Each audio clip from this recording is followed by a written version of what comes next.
tem muita imaginação do ser humano, né? Isso que eu quero dizer, que aquilo que, no caso do ser humano, você pode ter pouco estímulo externo e você vai ter sempre uma contraparte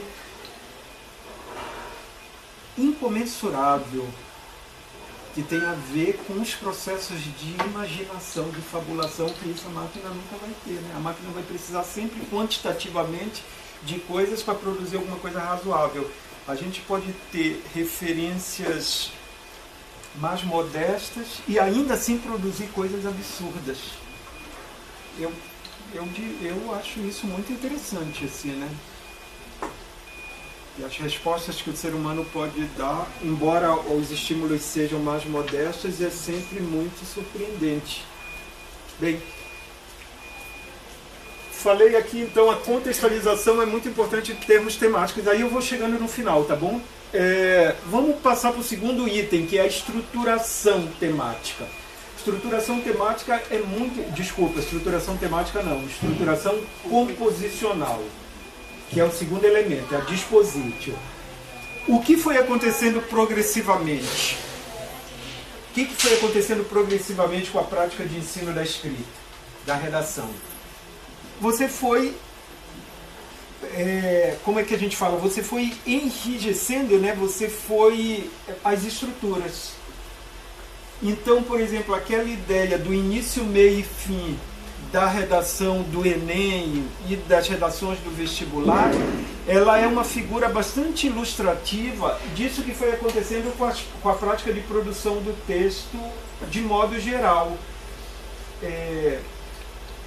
Estruturar o texto, compor, né, a composição passou a ser um movimento quase que a professora que morreu recentemente, já Cláudia de Lemos, num texto ótimo, que é Coerção e Criatividade na Redação do Vestibular, texto da década de 70, ela já identificava que o exercício de redação do vestibular tinha se transformado no exercício de preenchimento de um arcabouço, de um esqueleto. Então é como se tivesse um esqueleto e o aluno só fosse preenchendo dentro daquela estrutura fixa e rígida. Anos 70.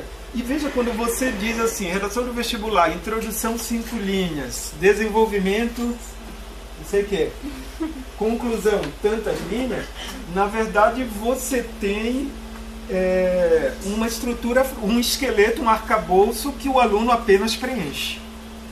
Tem muita imaginação do ser humano, né? Isso que eu quero dizer, que aquilo que, no caso do ser humano, você pode ter pouco estímulo externo e você vai ter sempre uma contraparte incomensurável, que tem a ver com os processos de imaginação, de fabulação, que isso a máquina nunca vai ter, né? A máquina vai precisar sempre quantitativamente de coisas para produzir alguma coisa razoável. A gente pode ter referências mais modestas e ainda assim produzir coisas absurdas. Eu acho isso muito interessante, assim, né? E as respostas que o ser humano pode dar, embora os estímulos sejam mais modestos, é sempre muito surpreendente. Bem, falei aqui, então, a contextualização é muito importante em termos temáticos. Aí eu vou chegando no final, tá bom? Vamos passar para o segundo item, que é a estruturação temática. Estruturação temática é muito... Desculpa, estruturação temática não. Estruturação composicional, que é o segundo elemento, é a dispositio. O que foi acontecendo progressivamente? O que foi acontecendo progressivamente com a prática de ensino da escrita, da redação? Você foi, como é que a gente fala? Você foi enrijecendo, né? Você foi as estruturas. Então, por exemplo, aquela ideia do início, meio e fim da redação do Enem e das redações do vestibular, ela é uma figura bastante ilustrativa disso que foi acontecendo com a prática de produção do texto de modo geral. Estruturar o texto, compor, né, a composição passou a ser um movimento quase que a a professora que morreu recentemente, já Cláudia de Lemos, num texto ótimo, que é Coerção e Criatividade na Redação do Vestibular, texto da década de 70, ela já identificava que o exercício de redação do vestibular tinha se transformado no exercício de preenchimento de um arcabouço, de um esqueleto. Então é como se tivesse um esqueleto e o aluno só fosse preenchendo dentro daquela estrutura fixa e rígida. Anos 70. E veja, quando você diz assim, redação do vestibular, introdução 5 linhas, desenvolvimento, não sei o que, conclusão, tantas linhas, na verdade você tem uma estrutura, um esqueleto, um arcabouço que o aluno apenas preenche. É um capítulo curto, mas muito importante, do André Petit, num volume sobre didática do francês. E o capítulo do André Petit é sobre redação na escola francófona, né?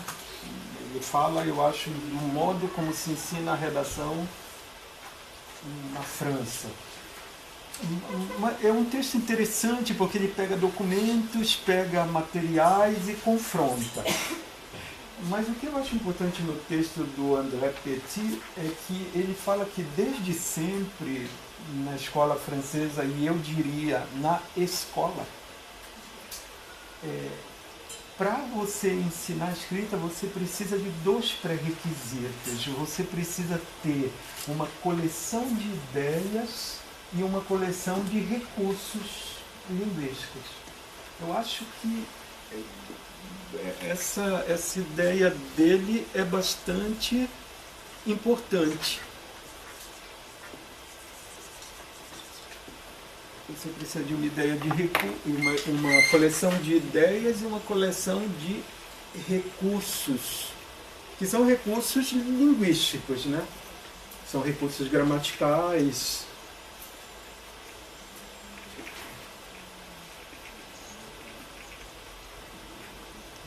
Isso eu acho que é uma coisa bastante importante. Você tem que ter assunto, repertórios temáticos, e você precisa ter modos de textualizar esses repertórios, modos de transformar esses repertórios temáticos, dar corpo a eles, né?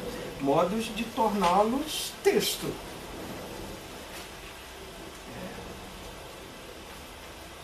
Bem, essa ideia que está no André Petit, ela vem um pouco de antes. É um capítulo curto, mas muito importante, do André Petit, num volume sobre didática do francês. E o capítulo do André Petit é sobre redação na escola francófona, né? Ele fala, eu acho, do modo como se ensina a redação na França. É um texto interessante porque ele pega documentos, pega materiais e confronta. Mas o que eu acho importante no texto do André Petit é que ele fala que desde sempre na escola francesa, e eu diria na escola, para você ensinar a escrita, você precisa de 2 pré-requisitos. Você precisa ter uma coleção de ideias e uma coleção de recursos linguísticos. Eu acho que essa ideia dele é bastante importante. Você precisa de uma ideia de uma coleção de ideias e uma coleção de recursos, que são recursos linguísticos, né? São recursos gramaticais.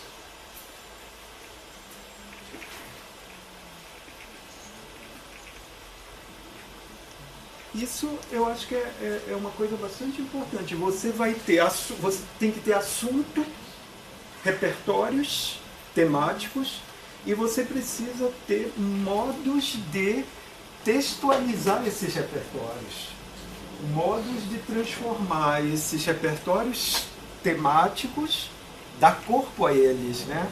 Modos de torná-los texto.